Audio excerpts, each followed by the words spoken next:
લક્ષ્ય ન્યૂઝ, એક નજર, એક લક્ષ્ય. લાઠીના સુપ્રસિદ્ધ પુરખ્યા હનુમાનજી ધામે ભક્તોની મનોકામના પૂર્ણ થતી હોવાની માન્યતા. અમરેલી જિલ્લાના લાઠી નજીક આવેલું સુપ્રસિદ્ધ યાત્રાધામ પુરખ્યા હનુમાનજી મંદિર ભક્તોમાં અત્યંત આસ્થાનું કેન્દ્ર છે. અહીં દર્શન કરવાથી ભક્તોની મનોકામના પૂર્ણ થતી હોવાની માન્યતા છે. હાલમાં આ ધામ વિશાળ પરિસરમાં ફેરવાયું છે.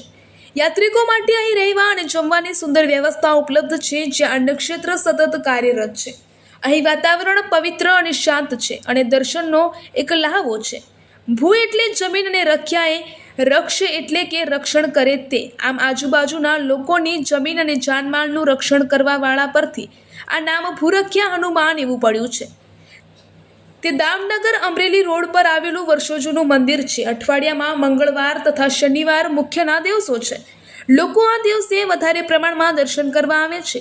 પુરખ્યા હનુમાન મંદિર લાઠીથી 10 કિલોમીટર દૂર આવેલું છે. અનુકૂળ સમયમાં વર્ષના દરેક દિવસે આ મંદિરે જઈ શકાય છે.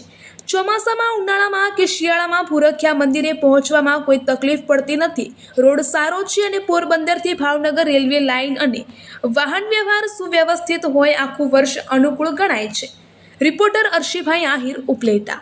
1642માં અયોધ્યાના મહંત દામોદરદાસજી બાપુના સપનામાં આવેલા દાદા 1642માં જ્યાં જંગલ વિસ્તાર ત્યાં જગ્યાએ નવું શ્રી પૂનમ હનુમાન જયંતિ દિવસે રાતે 12 વાગે જમીનમાંથી પ્રાગટ્ય થશે. એ અયોધ્યાથી બાપુ વિસ્તાર આવ્યા અને 1642 હનુમાન જયંતિ દિવસે રાતે 12 વાગે દાદાના સ્વયંભૂ પ્રાગટ્ય થયું. 1642 છે 435 વર્ષથી દાદા સ્વયંભૂ મૂર્તિ બહાર આવેલી છે. દાદા બધાના ભક્તોની મનોકામના પૂર્ણ કરે. અહીંયા આપણે મંદિર તરફથી ક્ષેત્ર પાણી રહેવા માટે નિઃશુલ્ક વ્યવસ્થા છે બધી. અમરેલી જિલ્લા લાઠી તાલુકાનું ગામ છે. દાદાને પીપળ, સાકર, તેલ, અગરબત્તી, લાડુનો થાળ બધી માનતા થાય છે. દાદા બધાને દાદાના દર્શન કરવા ક્યાં ક્યાંથી માણા આવે છે? એ અમેરિકાથી આવે છે, ઓલ ઇન્ડિયામાં. ઓલ ઇન્ડિયામાંથી. મારું નામ ગોપાલભાઈ ચુડાસમા છે. હું અહીંયા પુરખ્યા હનુમાનજીના મંદિરમાં મેનેજર તરીકે કામ કરું છું. અમારે યાત્રાઓનો સારો એવું ઘસારો રહે છે, જેથી કરીને અમારે અહીંયા બંને ટાઈમ આપણે અન્નક્ષેત્ર ચલાવીએ છીએ નિઃશુલ્ક. અને એ સોમથી લઈ અને શુક્રવાર સુધી રોજે બપોરે 500 થી 700 પ્રસાદ થઈ છે. અને શનિવારે અને રવિવારે બંને ટાઈમ થઈ અને શનિ અને રવિ બંને દિવસ થઈ ઓછામાં ઓછા 2,000 થી 2,500 પ્રસાદ લે છે. અને રોજિંદા જે લોકો જે યાત્રાઓ આવે છે એ દર્શનાર્થીઓ 5,000 થી 10,000 હોય છે. અને શનિ રવિ હોય છે તે દિવસે ઓછામાં ઓછા 50,000 થી 60,000 લોકો દર્શનાર્થે પધારે છે. અને અમારું સ્વયંભૂ પ્રાગટ્ય મંદિર છે અને 439 વર્ષ જૂનું મંદિર છે.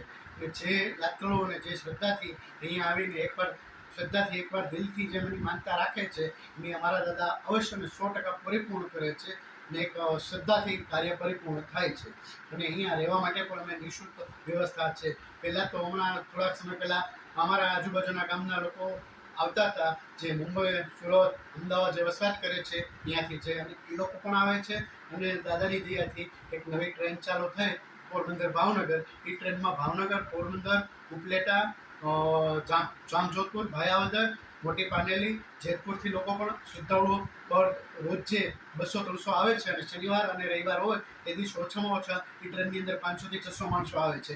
તે પોરબંદરથી આવે છે અને ભાવનગર જાય છે. અને સવારે ત્યાંથી પોરબંદરથી ઉપડે છે અને અહીંયાથી બપોરે 4:30 તમને જવામાં એ ટ્રેન મળે છે. આવનાર યાત્રીઓને બહુ સારી એવી સુવિધા મળી રહી છે. એટલે એ એક ભગવાનના આશીર્વાદ રૂપ અમને ટ્રેનનો એક ફાયદો મળે છે.